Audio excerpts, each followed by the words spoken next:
Bien que l'Afrique reste obstinément le continent le plus pauvre de notre planète, elle est le terrain d'une compétition féroce entre puissances grandes et moyennes depuis le début du XXIe siècle. Les manifestations les plus visibles de cette compétition sont la projection de puissances militaires étrangères et l'inflation des sommets où un pays prétend rencontrer le continent africain. Avant 2000, seuls les gouvernements français et japonais avaient dans leur répertoire diplomatique un sommet dédié à l'Afrique. Le premier sommet France-Afrique a eu lieu en 1973 et le premier sommet Japon-Afrique en 1993. Mais depuis la première édition du Forum sur la coopération sino-africaine en 2000, FOCAC, ce genre de grand-messe s'est multiplié, sommet Inde-Afrique et Turquie-Afrique depuis 2008, Russie-Afrique depuis 2019.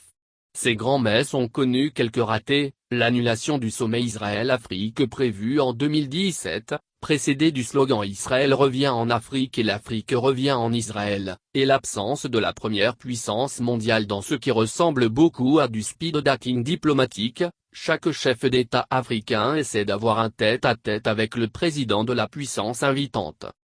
Les États-Unis étant les seuls courtisans du continent à avoir un président d'origine africaine et à ne pas avoir leur tête-à-tête avec l'Afrique, Barack Obama a organisé en août 2014 le premier et dernier sommet États-Unis-Afrique à Washington. Cette initiative n'a pas survécu à son successeur, Donald Trump, qui ne s'intéressait pas à l'Afrique et avait même du mal à mémoriser certains noms de pays. Un parfait faire-valoir.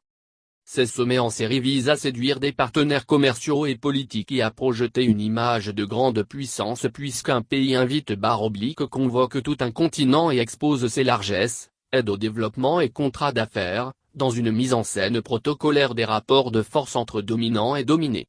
Sur la scène internationale, l'Afrique est le parfait faire-valoir des nations qui veulent jouer dans la cour des grands.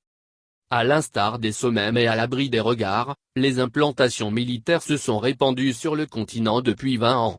La présence militaire traditionnelle des anciennes puissances coloniales, France et Grande-Bretagne, a été complétée et concurrencée par de nouveaux venus, les États-Unis, le Japon, la Chine, la Turquie et la Russie. Peu intéressés par une grand-messe diplomatique avec l'Afrique, les États-Unis ont en revanche été très précoces pour s'y installer militairement. Faute d'un pays d'accueil africain, le quartier général de l'Africom, le commandement américain pour l'Afrique, créé en 2007, se trouve à Stuttgart, en Allemagne, mais le Pentagone dispose sur le continent du camp Lemonnier à Djibouti, depuis 2002, d'une base de drones à Agadez au Niger depuis 2016, de 12 autres sites non permanents, Coopérative Security Location, et de 20 sites sans présence américaine continue, Contingency Location. Bruit de bottes à Djibouti. Depuis 2011, le Japon a développé une petite base logistique à Djibouti pour les missions de sa marine contre la piraterie maritime dans le golfe d'Aden. Le gouvernement chinois a répliqué en 2017 en inaugurant sa première base militaire outre-mer à Djibouti, qui jouxte le nouveau port de Doraleh, inauguré fin mai 2017, et la zone franche de Djibouti-Ville, tous deux construits par la Chine. Cet avant-poste militaire de l'Empire du Milieu a été créé au détriment des États-Unis dont les troupes ont dû évacuer leur camp secondaire d'Obok au bénéfice des Chinois.